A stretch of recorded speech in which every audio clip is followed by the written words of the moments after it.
오늘 우리 8월 6일 수요 기도회 하나님께 드리겠습니다.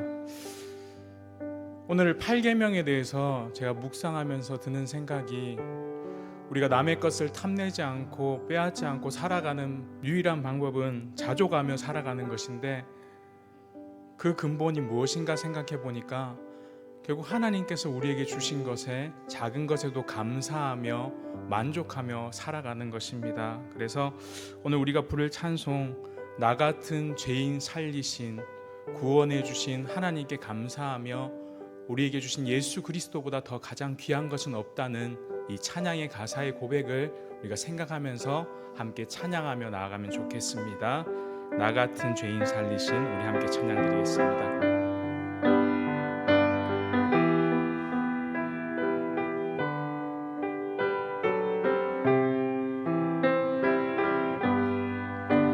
나 같은 죄인 살리신 주 은혜 놀라워,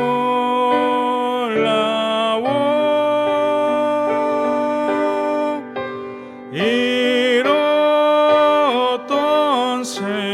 생명 찾았고 광명을 넘네.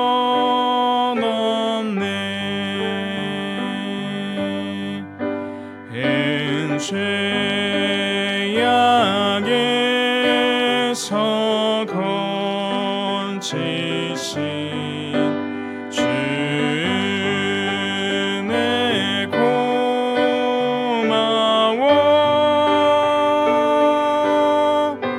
나 처음 믿은 그 시간 귀하고 귀하다.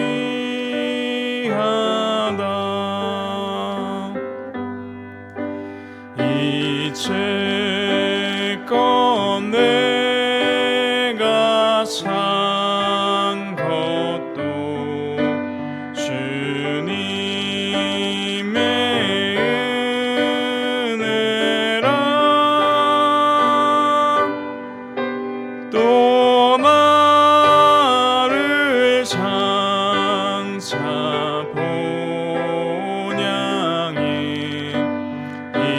인도해 주시리.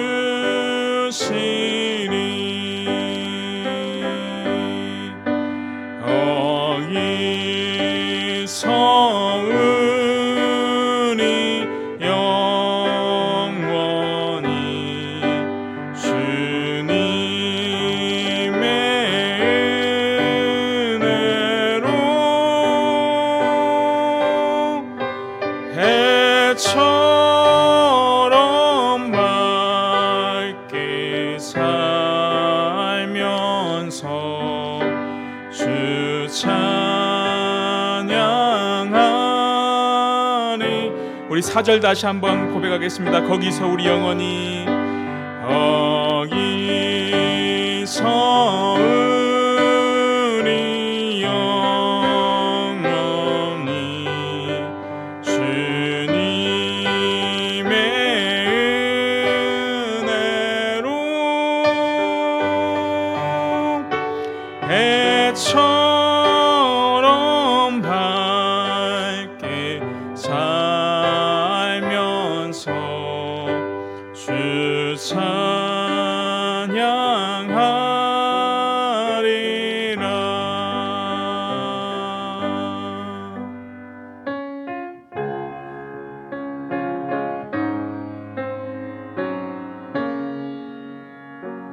주 예수보다도, 주 예수보다도 귀한 것은 없네. 이 세상 부귀와 바꿀 수 없네. 영숙은 내 대신 돌아가신 그 놀라운 사랑 잊지 못해 세상 즐거움 다 버리고 세상 사랑 다 버렸네 주 예수보다도 귀한 것은 없네 예수 밖에는 없네 주 예수보다도 귀한 것은 없네 이 세상 명예와 바꿀 수 없네 이전에 즐기던 세상에도 주 사랑하는 마음 뺏지 못해 세상 즐거움 다 버리고 세상 자랑 다 버렸네 주 예수보다 더 귀한 것은 없네 예수 밖에는 없네 주 예수보다도 귀한 것은 없네 이 세상 행복과 바꿀 수 없네 유혹과 비판이 몰려와도 주 섬기는 내 맘 변치 않아 세상 즐거움 다 버리고 세상 자랑 다 버렸네 주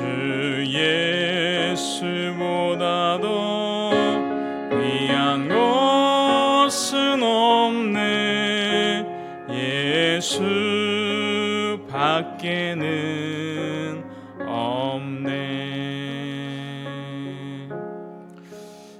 우리 이 시간 같이 기도하며 나아가겠습니다.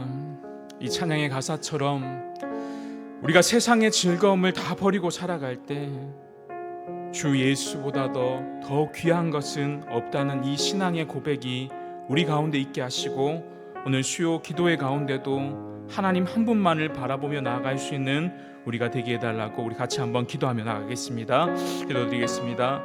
하나님 아버지, 우리가 이 땅을 살아갈 때 하나님 우리의 눈에 즐겁고 우리의 눈에 자랑거리가 되는 많은 것들이 있습니다. 하나님 우리가 그런 모든 것들을 버리고 오직 우리를 구원하시고 우리에게 은혜 베푸신 그 그리스도 한 분만을 바라보며 나아갈 수 있게 하여 주옵소서. 하나님 우리를 위해 십자가에 죽으시고 우리를 죄를 용서하여 주신 그 주님 한 분만을 바라보며 나아갈 때 우리의 영혼이 오직 주님으로 말미암아 기뻐하며 즐거워하며 나아갈 수 있도록 도와주시옵소서. 날마다 우리 죄악에 건져주신 그 은혜에 감사하면서 나아갈 수 있는 우리가 되게 하여 주옵시고 날마다 믿음 가운데 거하게 하시고 말씀 가운데 거하면서 하나님과 동행하는 삶을 살아갈 수 있는 우리의 삶이 될 수 있도록 주여 인도하여 주옵소서. 오늘 수요 기도회 가운데도 우리와 함께하여 주셔서 우리가 주님 한 분만을 바라보며 온전히 나아갈 때 이 기도회를 통하여 우리의 기도가 하나님께 상달되게 하여 주시옵시고 온전히 우리가 듣는 말씀들 우리가 말씀을 통하여서 우리의 삶이 변화될 수 있도록 도와주시옵시고 거룩한 주님의 모습을 날마다 닮아갈 수 있는 우리의 삶이 될 수 있도록 주여 인도하여 주시옵시고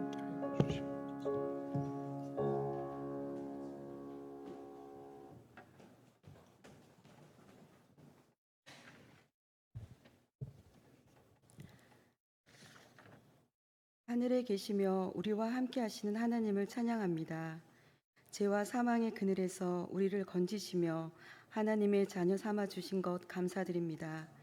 하나님의 사랑을 알고 뜻을 알며 살아가기 원하는 우리에게 십계명을 통해 바른 신앙과 참되게 예배하는 드림 항상교회가 되길 원합니다. 말씀이신 예수님을 묵상하며 우리를 보내신 자리에서 빛과 소금으로 사는 것이 그리스도인의 모습임을 기억하며 적극적으로 그리고 지혜롭게 주변을 살피게 하옵소서. 머리 대신 예수님 안에서 각 지체인 성도들이 서로 사랑하게 하시고 하나 되게 하신 것을 힘써 지켜가게 하시며 어느 누가 오든 품을 수 있는 사랑의 공동체가 되게 이끌어 주소서. 주님 앞에 우리의 기도 제목을 내려놓습니다. 병상에서 고통받는 분들에게 함께 하시는 주님을 잊지 않도록 믿음을 더하여 주소서.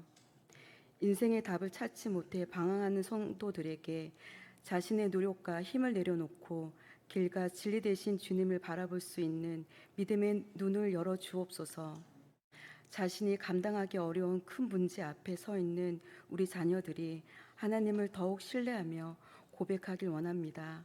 우리의 힘이 아닌 오직 주님의 힘으로 살아가게 하는 지혜를 어렸을 때부터 배우고 누리며 세상과 구별된 거룩한 주의 자녀답게 명예를 지키며 살아가게 하소서. 목자 목녀님들의 눈물을 기억해 주소서. 목장 식구들과 VIP들을 섬길 때 외로울 때마다 위로하여 주시며 옳은 길을 걸어가는 지금 낙심하지 않도록 주님을 표대로 하루하루 성실하게 살아가도록 돌보아 주소서. 덥고 지치는 여름이지만 어제보다 오늘 더 하나님을 사랑하고 알아가는 기쁨이 넘치고 날마다 새롭게 되는 실버 어르신들을 축복하여 주소서. 미자립 교회와 선교사님들을 기억하여 주소서. 믿음의 걸음이 멈추지 않고 동력자와 물질의 후원이 풍성해지고 끝까지 선한 싸움을 하도록 날마다 승리케 하소서. 하나님의 뜻 가운데 세우신 드림항상교회가 말씀과 기도와 찬양이 가득하고 이하식 담임 목사님을 통해 이루어 가실 신실한 주님의 뜻을 이루어 가소서. 이 자리 성령님 충만하여 주소서. 주님이 아닌 것은 불로 태워주시며 말씀을 깨닫도록 마음과 생각을 지켜주소서. 우리의 참 소망 되시며 선한 목자 되시며 다시 오실 아름답고 존귀한 예수님의 이름으로 기도드립니다. 아멘.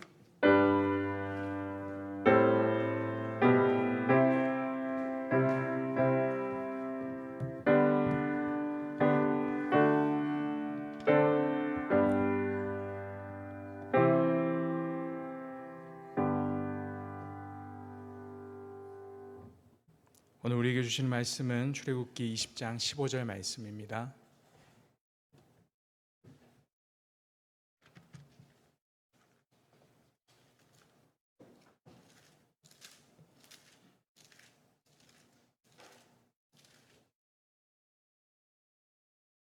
우리 같이 한번 읽겠습니다. 시작. 도둑질하지 말라.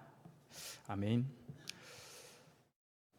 한참 전에 이 논란이 되었던 내용인데요. 혹시 당근거지라고 들어보셨습니까? 당근거지.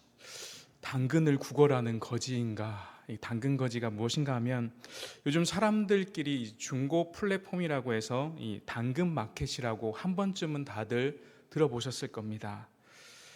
신문 기사를 인용하면 한 대기업의 김모 씨가 신입사원이 남몰래 회사에서 작은 일탈을 즐기고 있었습니다. 시간 날 때마다 회사 탕비실에서 이 커피 믹스를 한 움큼씩 챙겨가기 시작합니다. 그리고 그렇게 모은 커피 믹스가 50개가 되면은 이 당근 마켓에 5,000원에 팔면서 이 소소한 용돈벌이를 하는 겁니다.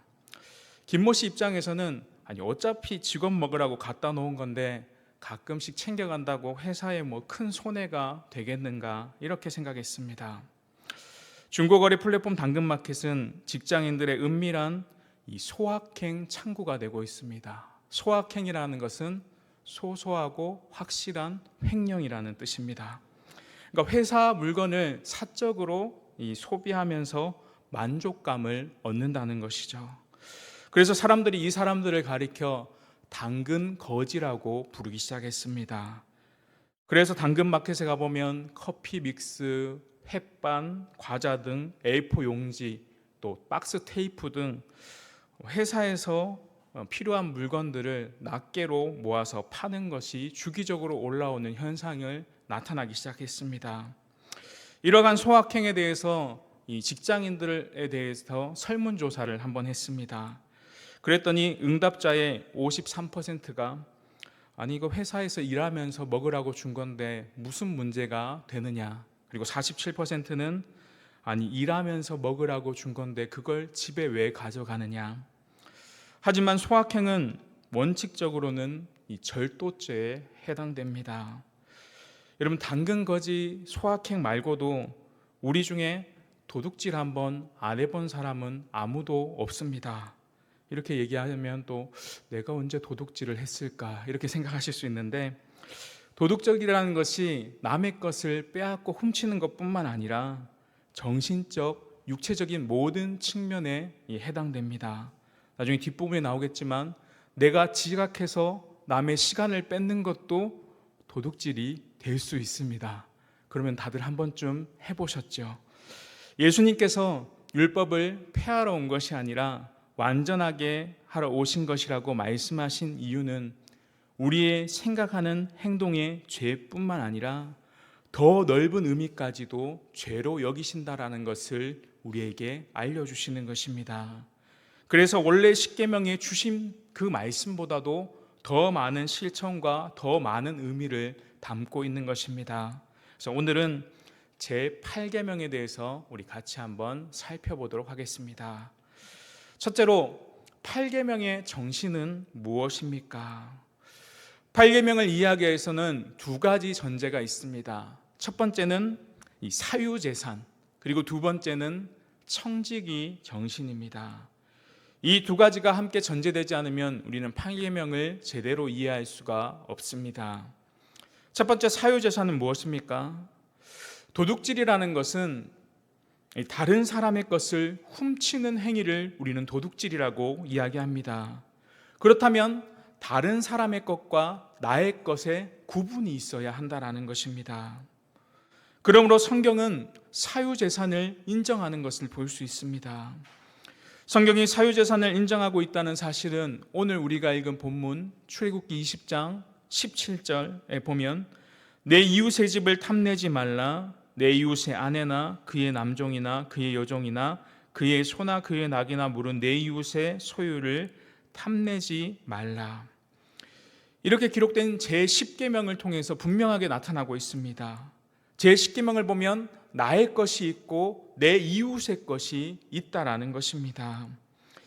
그런데 성경이 마치 사유재산을 부인하는 것처럼 보이는 경우가 있습니다. 신약성경 사도행전 4장에 보면, 우리가 잘 아는 4장 32절에 보면 믿는 무리가 한 마음과 한 뜻이 되어 모든 물건을 서로 통용하고 자기 재물을 조금이라도 자기 것이라 하는 이가 하나도 없더라.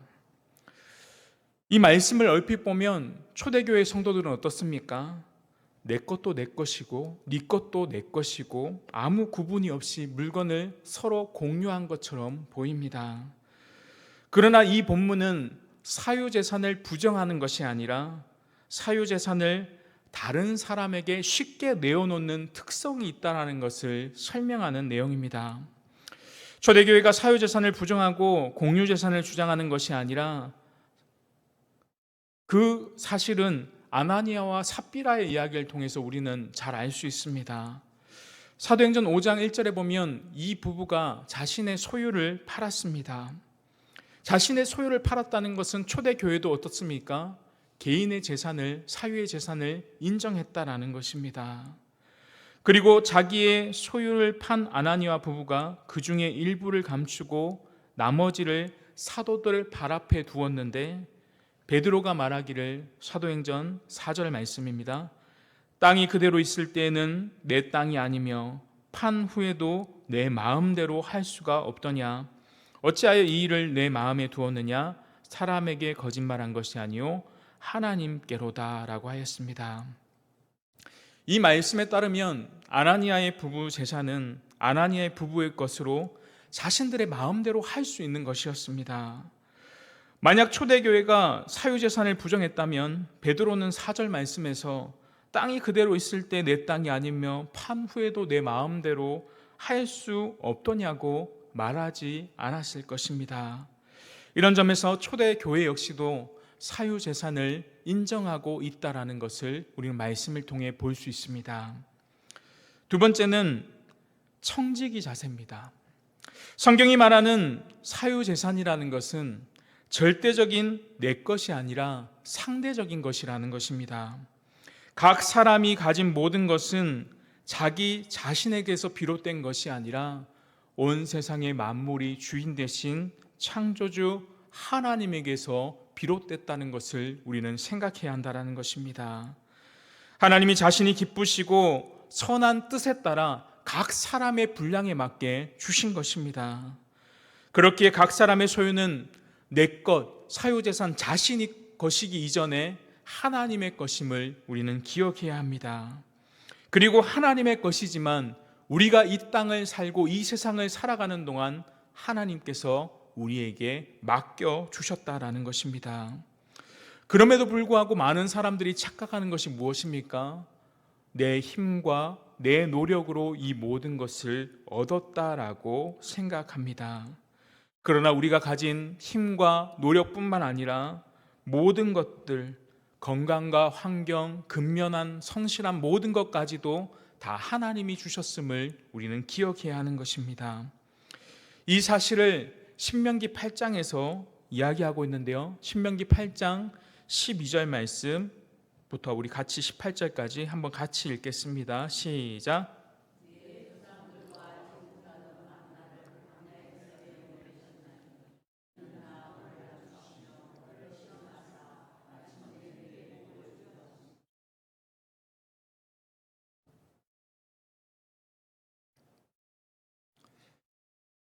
본문이 잘못됩니다. 제가 읽겠습니다. 내가 먹어서 배부르고 아름다운 집을 거주하게 되며 또 내 소와 양이 번성하여 내 은금이 증식되며 내 소유가 다 풍부하게 될 때 내 마음이 교만하여 내 하나님 여호와를 잊어버릴까 염려하노라. 여호와는 너를 애굽 땅 종되었던 집에서 이끌어내시고 너를 인도하여 그 광대하고 위험한 광야 곧 불뱀과 정갈이 있고 물이 없는 간조한 땅을 지나게 하셨으므로 또 너를 위하여 단단한 반석에서 물을 넣으셨으니 내 조상들도 알지 못하던 만나를 광야에서 내게 먹이셨나니 이는 다 너를 낮추시며 너를 시험하사 마침 내게 복을 주려 하심이라. 그러나 내가 마음에 이르기를 내 능력과 내 손의 힘으로 내가 이 재물을 얻었다 말할 것이라. 내 하나님 여호와를 기억하라. 그가 내게 재물을 얻을 능력을 주셨음이라. 이같이 하심은 내 조상들에게 맹세하신 언약을 오늘같이 이루려 하심이라. 우리의 것이 사유의 재산이지만 동시에 하나님이 주신 것이라는 생각과 태도를 가지는 것이 바로 청지기 정신이라는 것입니다. 바로 주신 것에 감사하는 마음, 하나님께서 우리에게 주신 것에 감사하며 만족하는 마음이 있어야 한다는 것입니다. 두 번째로는 도둑질은 왜 죄입니까? 이 두 가지 전제를 볼 때 도둑질이 왜 죄입니까? 먼저는 사유재산의 근거에서 보면 어떻습니까? 도둑질은 사유재산을 함부로 침해하는 죄가 도둑질이 되는 것입니다. 도둑질은 각 사람의 소유를 임의대로 내가 자신의 것으로 삼으려고 할 때 도둑질이 되는 것입니다. 또 청지기 정신은 어떻습니까? 청지기 정신에서 근거해 보면 도둑질은 하나님께서 다른 사람에게 주신 것을 자신의 것으로 삼으려는 죄인 것입니다. 그러니까 결국 도둑질은 하나님이 나에게 주신 것에 만족하지 못하는 죄인 것입니다. 그리고 다른 모든 죄와 마찬가지로 사람에 대한 죄뿐만 아니라 하나님에 대한 죄라는 사실입니다. 결국 도둑질의 죄는 하나님께서 주신 것에 만족하지 못하는 데서 비롯된 죄입니다. 히브리서 13장 5절에 보면 돈을 사랑하지 말고 있는 바를 족한 줄로 알라. 돈을 사랑하지 말고 있는 바를 족한 줄로 알라라고 했습니다. 그리고 디모데전서 6장 6절에서 9절에 보면 그러나 자족하는 마음이 있으면 경건은 큰 이익이 되느니라.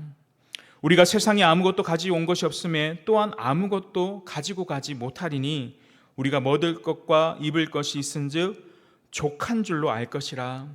부하려고 하는 자들은 시험과 올무에서 여러 가지 어리석고 해로운 욕심에 떨어지나니 곧 사람으로 파멸과 멸망에 빠지게 하는 것이라. 말씀에 따르면 하나님께서 주시는 자족하는 마음, 거기에 만족하는 마음이 있어야 하는데 그렇지 못하면 어떻습니까? 파멸과 멸망에 빠지는 죄에 이르게 된다라고 말씀하고 있습니다. 결국 도둑질하지 않는 최선의 방법은 무엇입니까? 우리에게 주신 것에 자족하며 살아가는 것입니다. 자족은 탐심과 탐욕을 물리치게 합니다. 반면 자족하지 않으면 어떻습니까? 남의 것을 탐내게 되고 그것을 빼앗고 도둑질하고 싶은 마음이 든다라는 것입니다. 비록 도둑질이라는 행위로 이어지지 않지만 다른 사람의 것을 가지고 싶은 마음이 내 속에 있는 것, 그것이 바로 만족하지 않는 그리스도인의 모습인 것입니다. 여러분, 우리가 하나님께서 주신 것에 만족하게 되면 어떻습니까? 도둑질할 것도 없고 다른 사람의 것을 탐내지도 않습니다. 왜냐하면 주신 것에 만족하기 때문에 충분하다고 믿습니다. 그러므로 자신의 형편과 처지에 대해 비판하고 불만을 갖는 것이 아니라 부족한 중에도 어떻습니까? 주신 것에 감사하며 하나님께서 나에게 허락해 주신 은혜에 감사하며 나아가는 것입니다. 결국 주신 것에 감사하는 마음이 있어야 우리가 8계명을 잘 지킬 수 있는 것입니다. 신자의 삶에서 나타내야 할 자족의 태도에 대해서 이 빌립보서 4장은 잘 설명해 주고 있습니다. 빌립보서 4장 11절에서 13절에 보면 내가 궁핍함으로 말하는 것이 아니니라 어떠한 형편에든지 나는 자족하기를 배웠노니 나는 비천에 처할 줄도 알고 풍부에 처할 줄도 알아 모든 일 곧 배부름과 배고픔과 풍부와 궁핍에도 처한 줄 아는 일체의 비결을 배웠노라. 내게 능력 주시는 자 안에서 내가 모든 것을 할 수 있느니라. 여러분, 자족하게 되면 내 상황이 비천에 처해 있을지라도 능력 주시는 하나님으로 말미암아 모든 것을 할 수 있다라는 믿음이 나타나게 된다라는 것입니다. 그러므로 우리는 도둑질이라는 죄에서 벗어나 자족하며 하나님이 주신 것에 감사하면서 어떤 형편에서든지 주어진 일에 최선을 다하며 나아가는 것이 바로 우리의 믿음인 것입니다. 그것이야말로 도둑질에서 벗어날 수 있는 가장 중요한 비결이 되는 것입니다. 그럼 세 번째로 우리는 제8계명을 어떻게 실천하며 나아가야 할 것인가? 첫째는 도둑질에 관한 이야기입니다. 제8계명에 근거하여 성경에는 도둑질을 금하는 본문들이 참 많습니다. 근데 일부 한 2개 정도만 구약과 신약을 보면 레위기 19장 11절에 보면 너희는 도둑질하지 말며 속이지 말며 서로 거짓말하지 말라. 그리고 마가복음 7장 21절에서 22절에 보면 속에서 곧 사람의 마음에 나오는 것은 악한 생각, 곧 음란과 도둑질과 살인과 간음과 탐욕과 악독과 속임수와 음탕과 질투와 비방과 교만과 우매함이라고 하였습니다. 여러분, 도둑질은 눈에 보이는 물건이나 돈이나 부동산뿐만 아니라 눈에 보이지 않는 모든 것까지도 다 포함하는 도둑질을 이야기합니다. 다른 사람의 지식이나 아니면 지적 재산권을 훔치는 일까지도 포함된다라는 것입니다. 그래서 우리가 잘 아는 표절이나 불법 복제나 복사나 불법 다운로드 등이 다 이에 해당됩니다. 또한 다른 사람과 아까 잠깐 말씀드렸지만 다른 사람과 시간 약속을 했는데 약속 시간보다 늦게 간다면 그 사람의 시간을 도둑질하는 것입니다. 그래서 저녁 7시 약속이다 하면은 매번 늦는 사람은 매번 늦습니다. 심지어 그 사람은 예배 시간도 늦습니다. 여러분, 우리가 시간을 딱 맞춰서 오는 것도, 내 시간을 아껴야지 하면서 시간을 딱 맞춰 오는 것도 자칫하면 늦을 수 있기에 조금 여유 시간을 가지고 약속 시간에 참여하는 것도 제8계명을 적극적으로 실천하는 방법이라고 할 수 있습니다. 또 두 번째는 노동과 직업입니다. 제8계명을 지키기 위해서는 우리가 다른 사람의 것을 훔치지 않아야 하는데, 이를 위해서는 아까도 말씀드렸지만 자신의 것에 만족하는 마음이 있어야 합니다. 사유재산을 이해하고 청지기 자세를 가지는 것은 소극적인 방식이라면 좀 더 적극적으로 자족할 수 있는 방법은 무엇인가 하면 바로 노동입니다.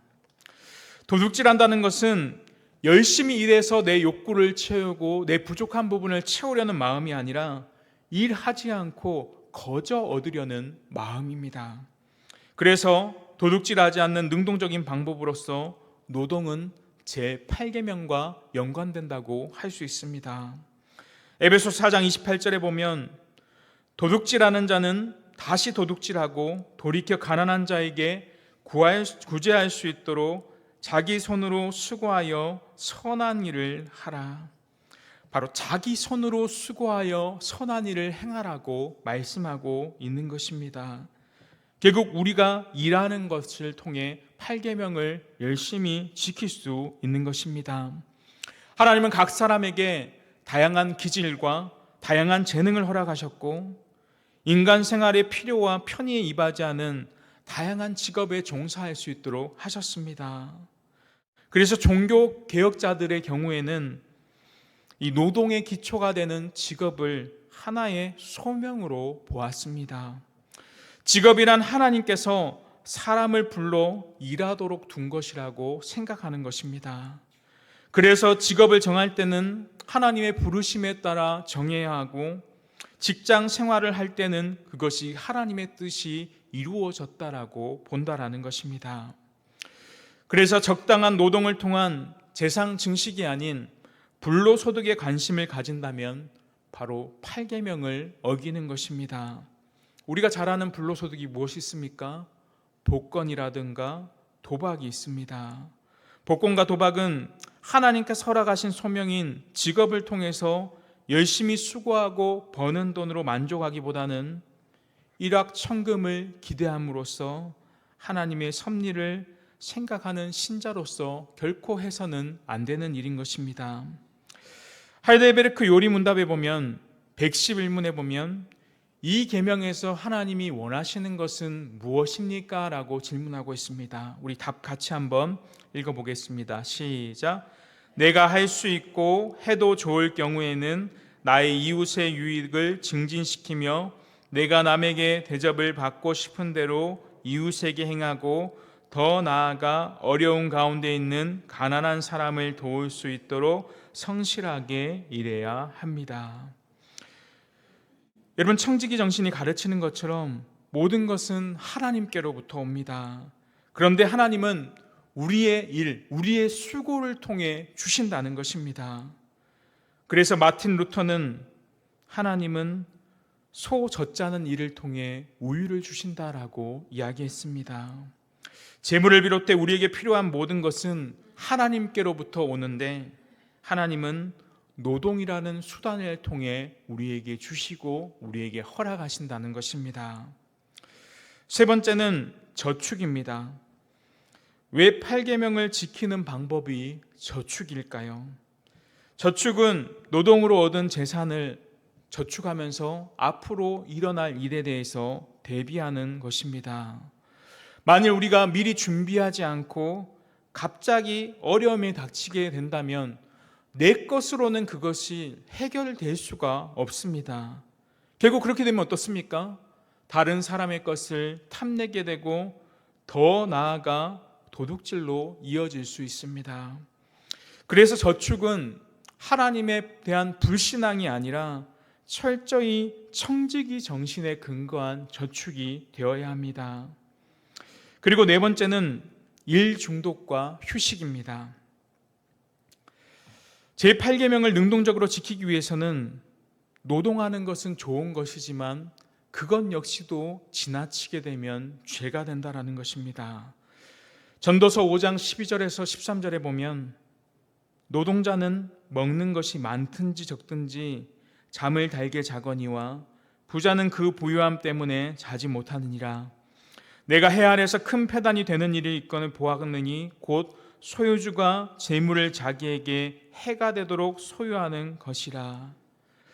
결국 부의 증진은 끝이 없기 때문에 결국 잠을 자지 못할 정도로 일하게 된다는 것입니다.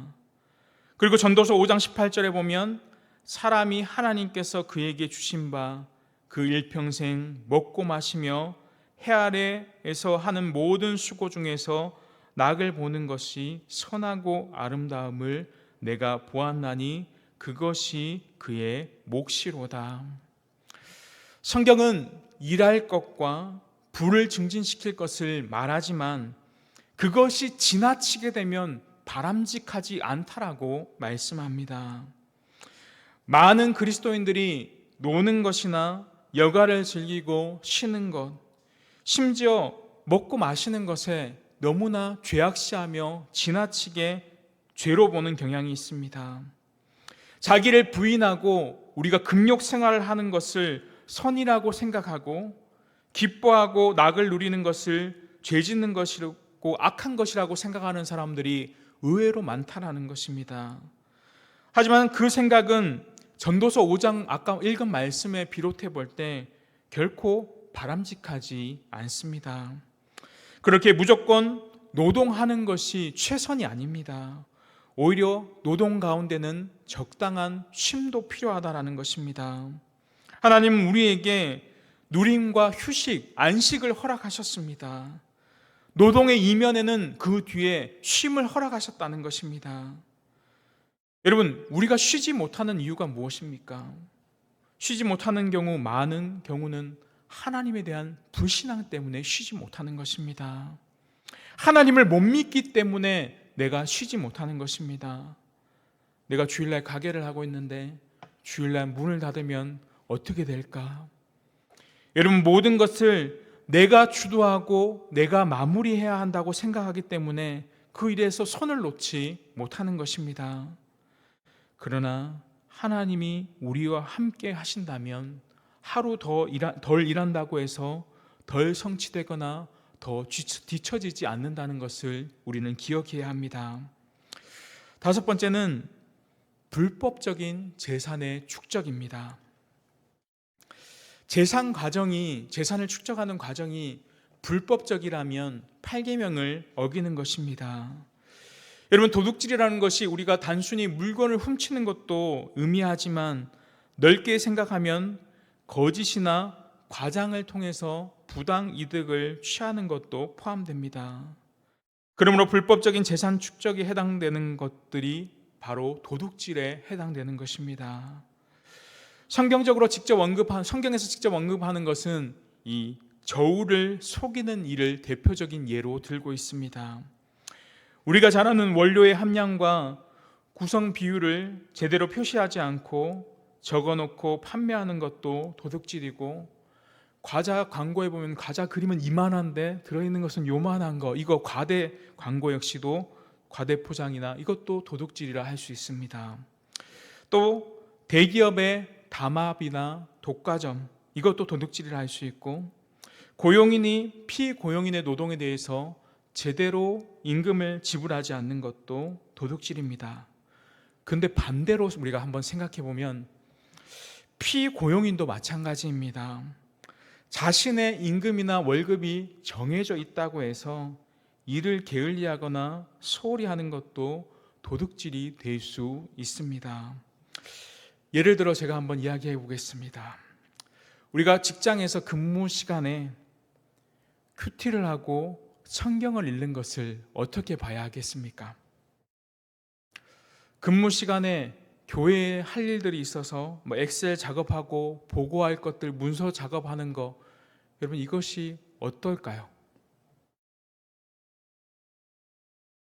큐티나 성경 읽기를 출근을 조금 일찍 더 앞당겨서 시간에 한다거나, 점심시간에 밥을 빨리 먹고 남는 여가 시간에 한다거나, 여러분, 그것이 바로 계명을 제대로 지키는 모습입니다.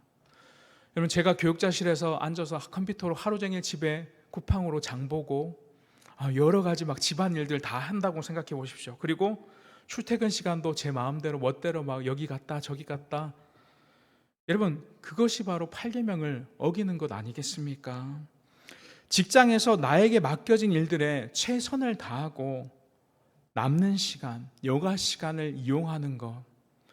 여러분, 집안일, 내가 필요한 공부하는 것도 남는 여가 시간에 하는 것. 이것이 바로 8계명을 제대로 지키는 것입니다. 그래서 아까 읽은 파이델베르크 제 110문에 보면 제8계명에서 금하신 것은 무엇입니까? 라고 하는데, 답을 보면 하나님께서 국가가 법으로 처벌하는 도둑질과 강도질만을 금하신 것이 아니라 이웃의 소유를 자신의 것으로 삼으려 시도하는 모든 속임수와 관계를 도둑질이라고 말씀하십니다. 이런 것들은 폭력으로 혹은 합법성을 가장하고서 일어날 수 있는데, 곧 거짓 저울이나 자나, 돼, 부정품, 위조화폐, 고리대금과 같은 일, 기타 하나님께서 금하신 일들입니다. 하나님께서는 또한 모든 탐욕을 금하시고 그의 선물들이 조금이라도 잘못 사용되고 낭비되는 것을 금하십니다. 결국 청지기로서의 자세가 하나님께서 맡겨주신 것을 내 멋대로 잘못 사용하는 것을 하나님은 금하신다라는 것입니다. 여섯 번째 볼 수 있는 것은 구제입니다. 에베소서 4장 28절에 보면 도둑질하는 자는 다시 도둑질하지 말고 돌이켜 가난한 자에게 구제할 수 있도록 자기 손으로 수고하여 선한 일을 하라. 여러분, 도둑질하던 사람이 도둑질을 멈추었다고만 해서 8계명을 잘 지키는 것이 아니라는 것입니다.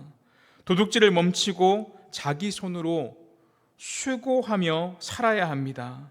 그리고 수고하는 거기서 더 나아가서 무엇을 해야 합니까? 가난한 자들에게 구제하고 사랑을 베푸고 선한 일을 하는 데까지 이어져야 한다는 것입니다.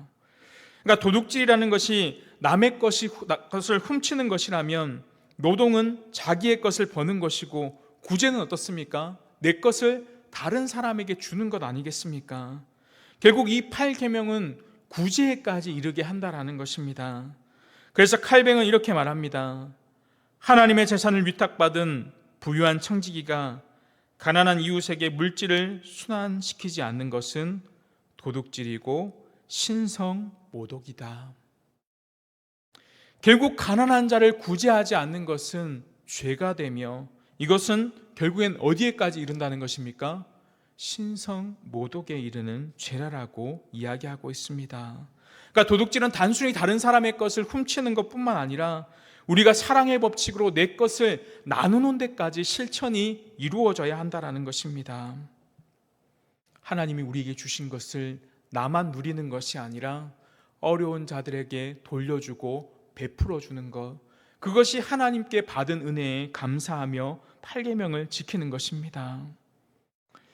여러분, 구제는 이웃사랑에 기초하지만 자신이 가진 재산이 과연 어디에서 왔는지를 알 때 비로소 제대로 실천할 수 있는 것입니다. 하나님께서 나에게 주신 것이라는 그 마음이 없다라면 결국엔 그것을 남에게 줄 수 있는 그런 마음까지 허락되지 않는다는 것입니다.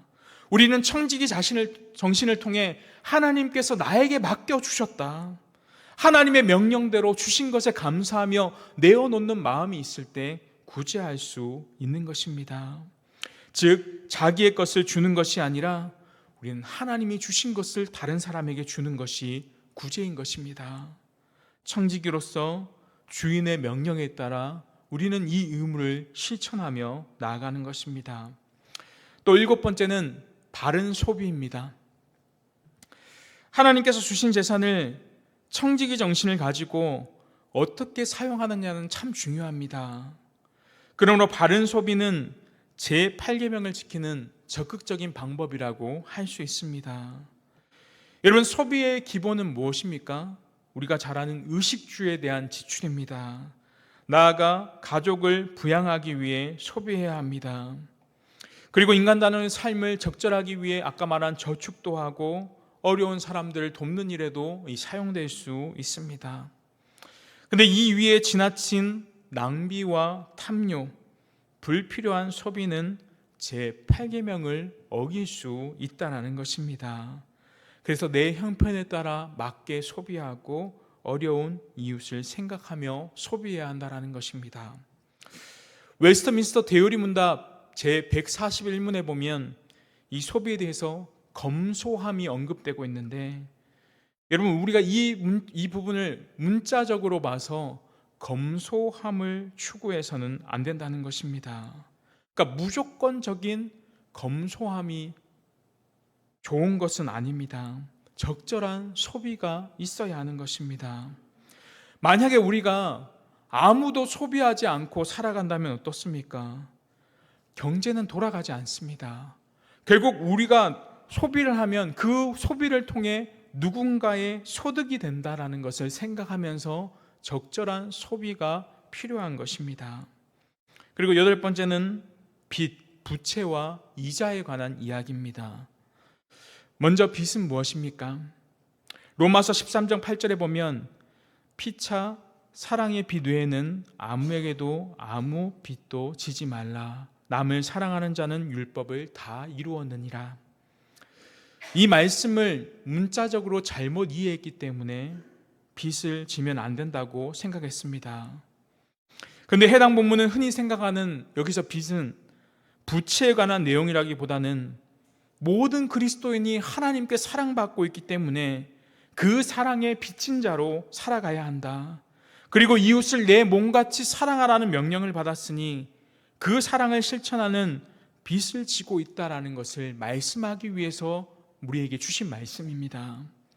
성경에는 가난한 자들에게 꾸어주라는 말씀이 곳곳에 있습니다. 금하지 않은 것입니다. 사실 악용해서 빚을 얼마든지 지든지 상관없다고 생각하는 것이 조심해야 할 필요가 있다는 것입니다. 예를 들어 우리가 돈을 갚기로 한 날짜가 있는데 그것을 다른 사람의 재산을 임의대로 그날 갚지 않으면 다른 사람의 재산을 임의대로 어떻습니까? 도둑질하는 것이 될 수 있다는 것입니다. 시편 37편 21절에 보면 악인은 꾸고 갚지 아니하나 의인은 은혜를 베풀고 주는도다. 여러분, 우리가 돈을 빌려주는 주체도 마찬가지입니다. 이웃에게 돈을 빌려주는 것 자체가 선한 일이 될 수는 있으나 그 사람이 과연 갚을 수 있는 능력이 되는지를 우리가 살펴봐야 합니다. 그렇지 않을 경우 내가 돈을 빌려주는 것 역시도 도둑질이 될 수도 있다는 것입니다. 그리고 두 번째는 이자에 관한 부분인데요. 시편 15편 5절에 보면 이자를 받으려고 돈을 꾸어주지 아니하며 뇌물을 받고 무죄한 자를 해하지 아니하는 자니 이러한 일을 행하는 자는 영원히 흔들리지 아니하리라.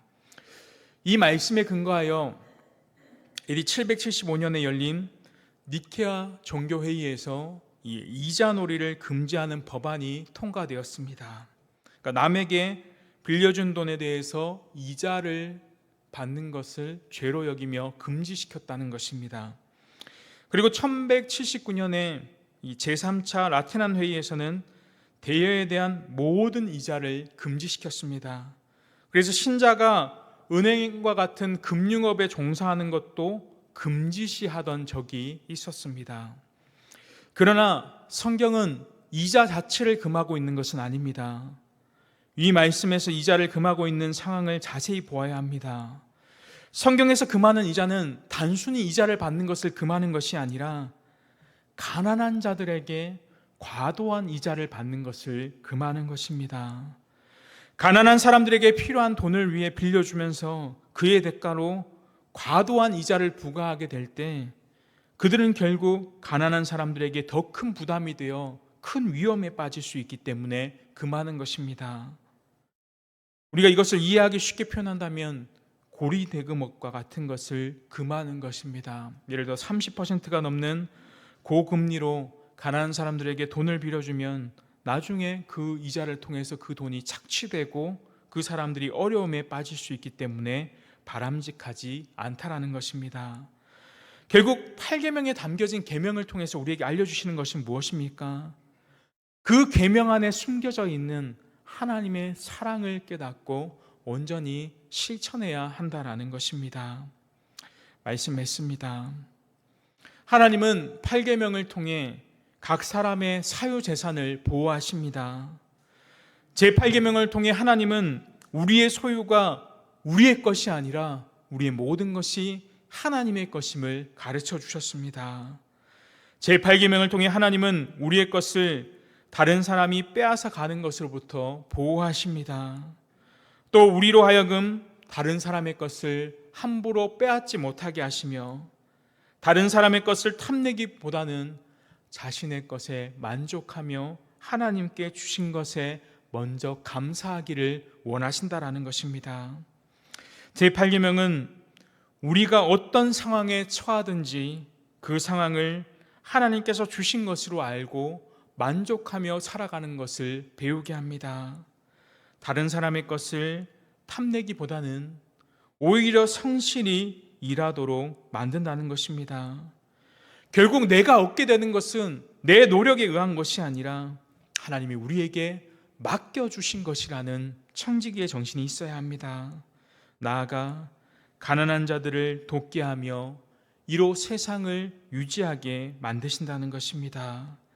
이렇게 하면서 하나님은 각 개인의 재산을 보호하시고 이 사회를 보호해 나가신다는 것입니다.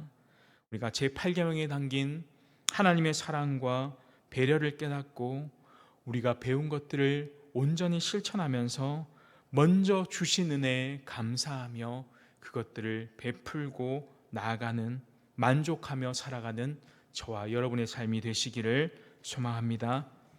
우리 찬송 585장 내 주는 강한 성이요, 우리 찬송 부르고 기도하겠습니다. 585장입니다.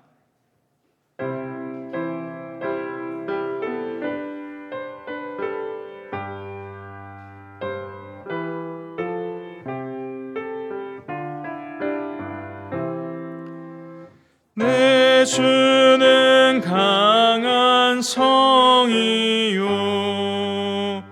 방패와 병기 되시니 큰 환난에서 우리를 구하여 내시리로다.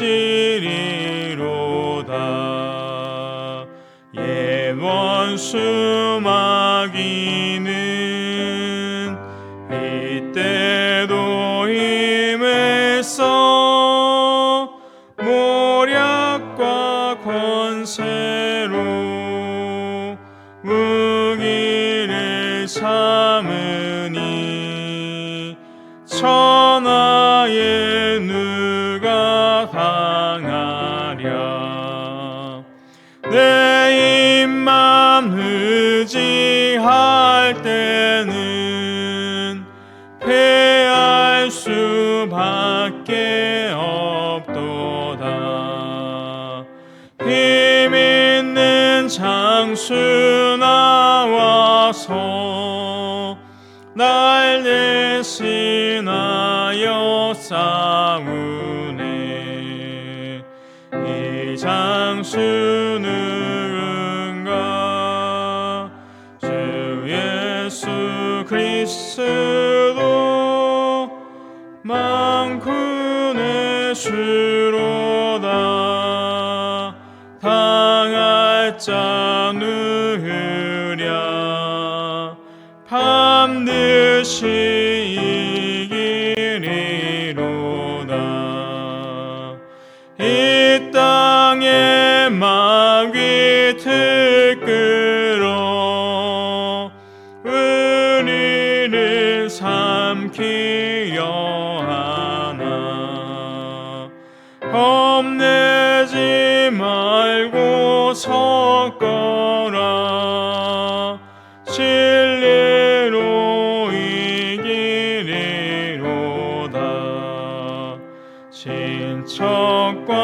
재물과 명예와 생명을 빼앗긴데도 진리는 살아서 그 나라 영원하리라.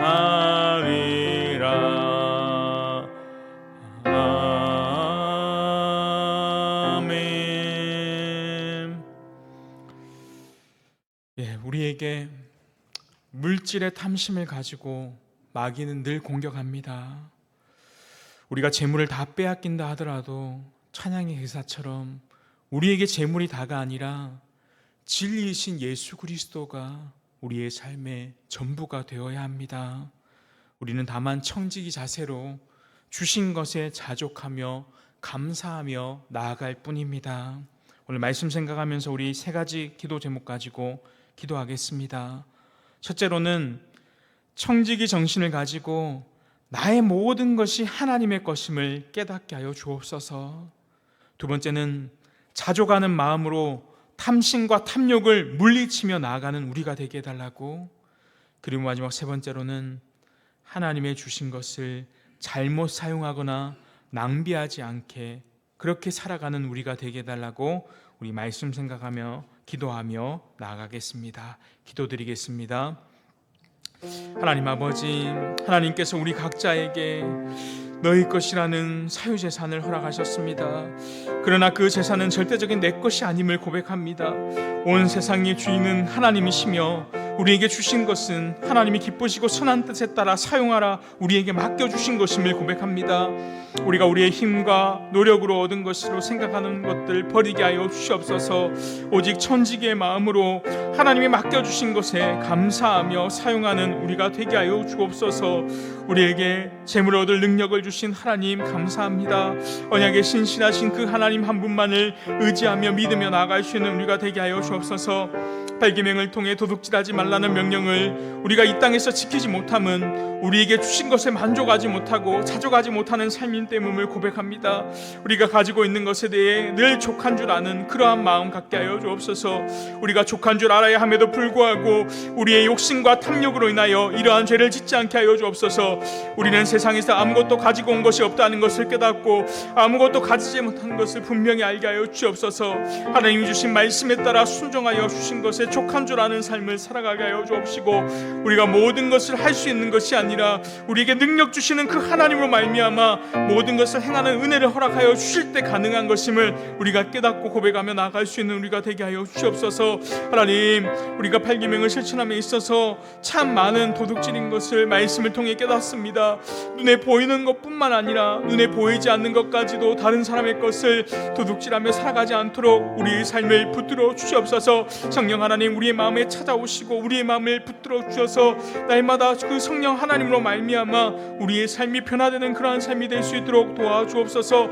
내 이웃의 유익을 증진시키는 일에 힘쓰게 하시고 남에게 대접을 받고 싶은 대로 이웃에게도 행하고 더 나아가 어려운 가운데 있는 사람들을 도울 수 있는 그런 성실한 우리가 될 수 있도록 도와주옵소서. 우리에게 맡겨진 일들을 열심히 해나감으로 팔계명을 부지런히 지키게 하여 주옵시고, 불법적인 것들을 행동으로 인하여 내 재산을 축적하지 않게 하여 주옵시고, 오히려 우리에게 이웃들에게 물질을 수단시키고 구제하며 주의 사랑을 실천하며 온전히 살아가게 하여 주옵소서. 그래서 우리가 다른 사람의 것을 빼앗고 탐내기보다는 어떠한 상황에서든지 자족하며 열심히 노력하며 하나님께서 우리에게 베풀어 주신 그 사랑을 널리 전파하며 살아가면서 제8계명을 부지런히 지키며 행할 수 있는 우리의 삶이 될 수 있도록 주여 인도하여 주시옵소서.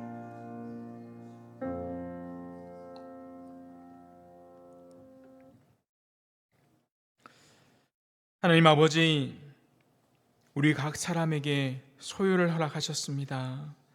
그러나 그 소유가 우리의 것이 아니라 모든 것이 하나님의 것임을 인정하는 청지기의 삶을 살아가게 하여 주옵소서.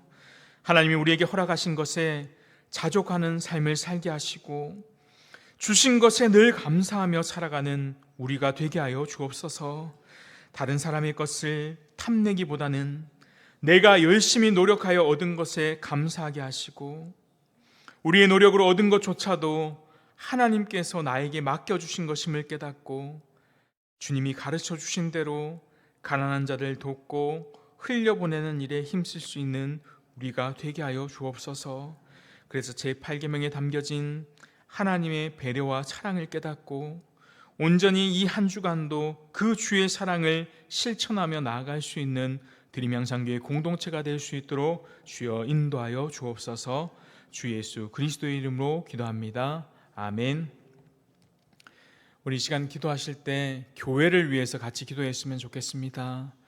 우리 하반기 사역을 위해서 기도했으면 좋겠습니다. 주보에 안내드린 대로 실버 개강 상공부 하반기 세겹주 기도회, 고려신학대학원 주일, 추수감사주일, 성탄절, 송고 예배 등 이 각종 사역들이 있습니다. 이 사역들을 통하여 하나님께서 우리 교회를 이끌어 가시고 성령님께서 바르게 세워 가실 수 있도록 함께 기도해 주시면 좋겠고요. 가정교회 비전위원회를 위해서 좀 기도해 주셨으면 좋겠습니다.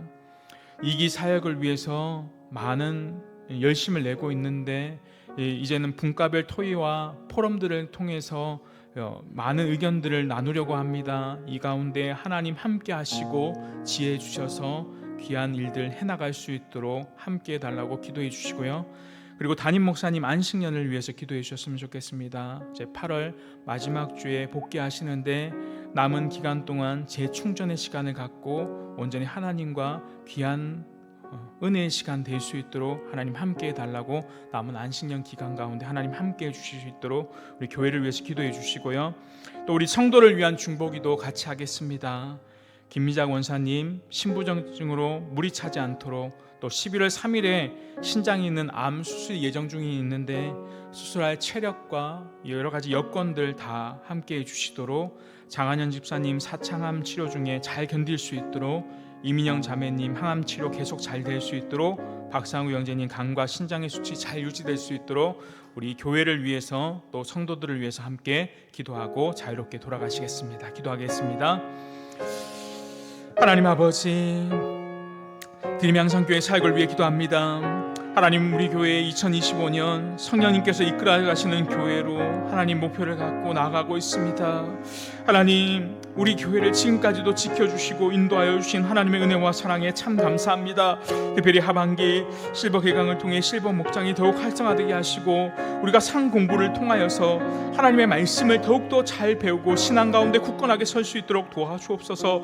하나님, 하반기 세겹주 기도회를 통하여 우리가 말씀을 듣고 배움으로 은혜 가운데 거하며 우리가 한 목소리로 함께 기도하며 나아가는 귀한 믿음의 공동체가 될 수 있도록 도와주시옵시고, 고려신학대학원 주일을 통해 사역자들 인재 양성하는 우리 교회가 될 수 있도록 도와주시옵시고, 추수감사주일 VIP를 초청하여 함께 전도하는 일에 힘쓰게 하시고, 성탄절과 송구영신을 통해 오직 하나님께 예배하며 주신 은혜들, 귀한 것들 한 해들, 귀한 시간들을 돌아볼 수 있는 시간들 낼 수 있도록 도와주시옵시고, 하나님, 이 사역 가운데 더욱더 우리가 교회의 주인은 다시 한번 하나님이심을 느끼며 나아갈 수 있는 그러한 사역 가운데 거할 수 있도록 주님이 돕잡아 주시옵소서. 하나님, 드림향상교회 가정교회 비전위원회를 붙들어 주시옵소서. 하나님, 지금까지도 교회를 지키시고 인도하여 주신 하나님 아버지, 이기 사역을 위해 준비하는 비전위원 가운데 함께하여 주옵소서. 저희들에게 필요한 것은 하나님의 지혜입니다. 인간의 사고와 생각이 앞서는 것이 아니라 하나님의 뜻이 먼저가 되게 하여 주옵소서. 성도들의 작은 목소리에도 귀 기울 수 있도록 도와주시옵시고, 우리 모두가 한 마음과 한 뜻으로 한 공동체로 세워져 나갈 수 있도록 주님이 함께하여 주옵소서. 세워진 위원장과 위원들 주님께서 함께하여 주옵시고, 앞으로 이 사역에도 하나님께서 함께하여 주셔서 드림 향상교회 공동체가 이 지역의 복음의 통로가 될 수 있도록 도와주옵시고, 앞으로 있을 분과별 토의들과 포럼들 위에도 하나님께서 함께하여 주시고, 그 준비하는 모든 과정들과 또 우리가 회의하며 하나로 의견들을 모으는 모든 과정들 가운데 함께하여 주옵시고, 드림양이 이 사역을 통하여 하나님께서 우리 교회에 허락하신 일들을 기쁨으로 잘 감당하는 교회가 될 수 있도록 도와주옵소서. 하나님 아버지, 담임 목사님 훈련이 끝나고 이제 안식 중에 있습니다. 하나님, 남은 기간 재충전의 시간을 가질 때 그 안식년을 통하여 하나님 주신 은혜와 위로를 경험하는 귀한 시간 될 수 있도록 도와주옵소서. 이제 얼마 남지 않은 시간 가운데 하나님 끝까지 이 교회를 지키시고 주옵시고 앙신년 기간 동안 더욱더 아름다운 공동체로 세워나가게 하시고 하나님의 크신 계획과 뜻을 경험하면서 우리 dim양성교회가 더욱더 하나님 앞에 온전히 세워져가는 그러한 교회가 될 수 있도록 주님 도와주옵시고 앞으로 담임 목사님 복귀하고 사역을 준비해 나갈 때 하나님 동행하여 주셔서 더욱더 하나님 앞에 귀하게 사용되는 목사님 될 수 있도록 주님이 함께하여 주옵시고 인도하여 주옵소서. 하나님 김장 원사님 위해 기도합니다. 조상임 원사님 모치 신장 암 수술을 해야 합니다. 집도하는 의사의 손길을 붙들어 주옵시고 신부전증으로 무리 차지 않도록 도와주시옵소서. 수술을 준비하는 모든 과정 가운데 함께하여 주옵시고 11월 3일 신장이 암 수술하는 그 기간 전까지 여러 가지 치료과 여건들까지도 하나님 잘 인도하여 주셔서 하나님 붙잡아 주시옵시고 잘 회복되어 건강하게 나아갈 수 있도록 하나님 함께하여 주옵소서. 하나님 장한인 집사님 붙들어 주옵소서. 하차 항암 치료 가운데 있습니다. 잘 견디고 완치의 은혜를 누릴 수 있도록 하나님 붙잡아 주옵소서.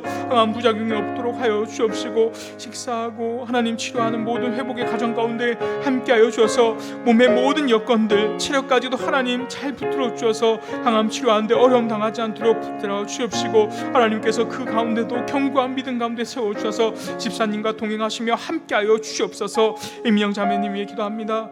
하나님 항암 치료 시작하고 있는데 여러 가지 기력 회복하는 모든 과정 가운데 함께하여 주옵시고 이 자녀 가운데 하나님 믿음을 회복할 수 있는 하나님 은혜를 허락하여 주옵소서. 이 아프고 힘든 가운데 하나님 그 가운데 찾아가 주실 때 하나님 만나 주시고 하나님을 만나고 하나님 앞에 나올 수 있는 귀한 믿음의 자녀 될 수 있도록 도와주옵소서.